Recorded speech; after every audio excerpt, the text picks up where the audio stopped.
নেতার নেতৃত্বে চলে, এটা আমরা জানি। নাম হলো আশরাফ আলী।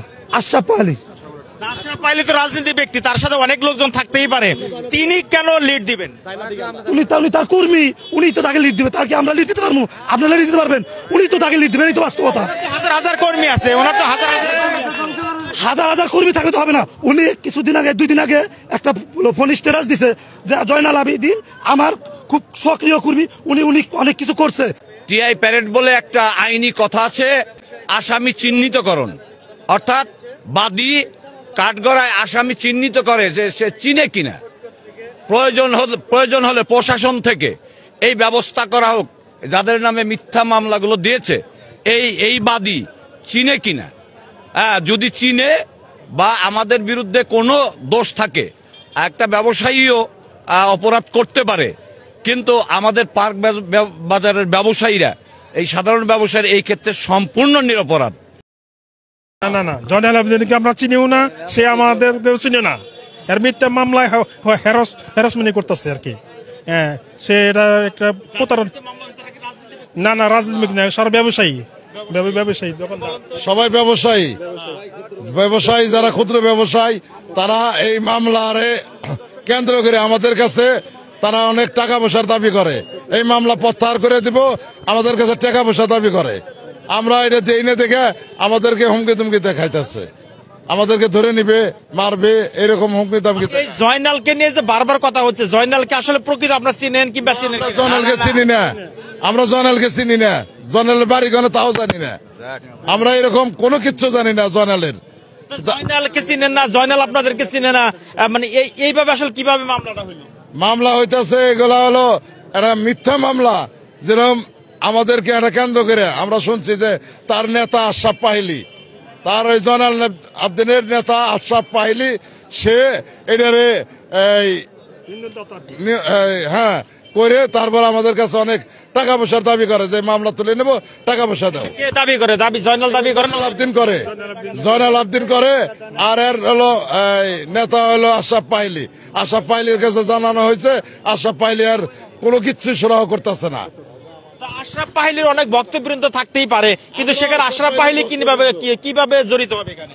তো এটাই তো বুঝতেছি না।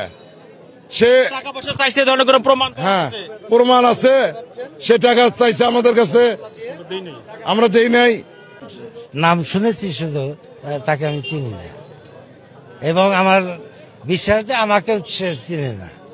কি মনে করেন হওয়ার কারণ এটা শত্রুতামূলক থাকতে পারে, ব্যক্তি আক্রোশ থাকতে পারে, এরকম কিছু থাকতে পারে আর কি, আমার মনে হয়। মানববন্ধন করতে চাচ্ছি, আমাদের ব্যবসায়ী, সাধারণ ব্যবসায়ী, খেটে খাওয়া মানুষ, এরা দিন কামাই করে, দিন খায়।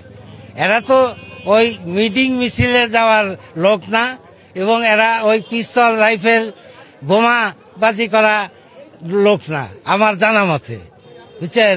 এদেরকে এই হয়রানিমূলক মামলা, এটার প্রতিবাদ তো এটা আমাদের করা উচিত, তাই আমরা করতেছি। হ্যাঁ, করতে পারে। ব্যবসায়ী অপরাধ করলে এরা তার প্রকৃতপক্ষে যদি সে অপরাধ করে থাকে, তদন্ত সাপেক্ষে তার সাজা হোক, ওটা আমি চাই। জয়নালের নাম কোনোদিনই আমরা শুনি নাই, দেখিও নাই। আমি আবারও একটা কথা বলবো, টিআই প্যারেড বলে একটা কথা আছে, আসামি চিহ্নিতকরণ। টিআই প্যারেড বলে একটা আইনি কথা আছে, আসামি চিহ্নিতকরণ, অর্থাৎ বাদী কাঠগড়ায় আসামি চিহ্নিত করে যে সে চিনে কিনা। প্রয়োজন হলে প্রশাসন থেকে এই ব্যবস্থা করা হোক, যাদের নামে মিথ্যা মামলাগুলো দিয়েছে এই বাদী চিনে কিনা। যদি চিনে বা আমাদের বিরুদ্ধে কোনো দোষ থাকে, একটা ব্যবসায়ীও অপরাধ করতে পারে, কিন্তু আমাদের পার্ক বাজারের ব্যবসায়ীরা, এই সাধারণ ব্যবসায়ী এই ক্ষেত্রে সম্পূর্ণ নিরপরাধ। অতএব আমি আবারও করজোড়ে অনুরোধ করব স্থানীয় প্রশাসনকে, এসপি মহোদয় সাহেবকে, তদন্ত করে যদি আমাদের এই পার্ক বাজারের ব্যবসায়ীরা কোনো অন্যায় জড়িত থেকে থাকে, তাহলে তার বিরুদ্ধে ব্যবস্থা নেবে, আইনানুগ ব্যবস্থা নেবে, আমাদের কোনো কথা নেই। আর যদি নিরপরাধ প্রমাণিত হয়, তাহলে দয়া করে এই মিথ্যা, এই জয়নাল আবেদিনের মিথ্যা মামলা যেভাবে হোক প্রত্যাহার করতে হবে। তবে আমি একটু অনেকে অনেক কথা বলেছে, আমি একটু হিংস পেয়েছি।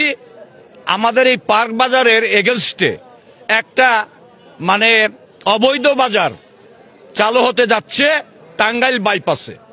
এটা সরকার অননুমোদিত। এই পার্ক বাজার সরকারের অনুমোদিত। আমরা খাজনা দেই, ট্যাক্স দেই, সব কিছু দেই, আমাদের ট্রেড লাইসেন্স আছে, আমরা বৈধভাবে পার্ক বাজারে ব্যবসা করিতেছি। আমি যতটুকু শুনেছি যে এই পার্ক বাজারের এগেনস্টে টাঙ্গাইল বাইপাসে একটা অননুমোদিত অবৈধ বাজার প্রতিষ্ঠিত হইতেছে। এই কারণে টাঙ্গাইল পার্ক বাজারের ব্যবসায়ীদের বিভিন্ন মিথ্যা মামলা দিয়ে হয়রানি করে এই বাজারটা নষ্ট করে দেওয়ার একটা চক্রান্ত চলতেছে। এই বাজারটা নষ্ট করে দিলেই টাঙ্গাইল পুরো জেলার সাপ্লাই নষ্ট হয়ে যাবে। এতে করে এই সাপ্লাই নষ্ট হয়ে গেলে এতে করে সুবিধা পাবে বিরোধীরা। এই গভর্নমেন্টে ফাঁদে ফেলার জন্য একটা আমি চক্রান্ত মনে করতেছি এই বাজারটিকে, ওই অবৈধ বাজারটিকে।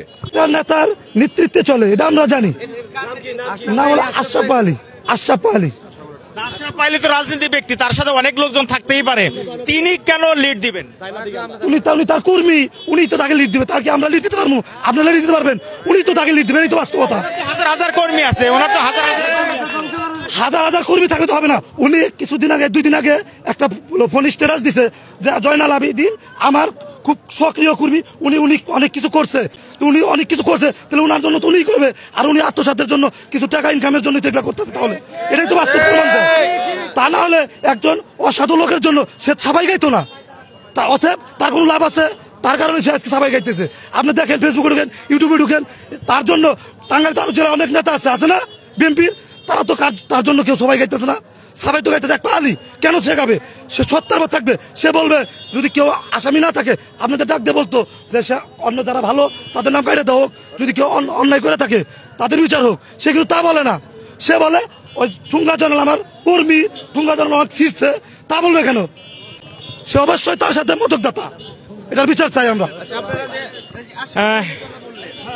উনি কি এই মামলায় জড়িত, কারো কাছে কোনো মামলা থেকে অব্যাহতি দিবে কিংবা নাম কেটে দিবে এটা বলে কোনো টাকা পয়সা দাবি করছে? সেটা আমি জানি না ভাইয়া। জানেন না? না।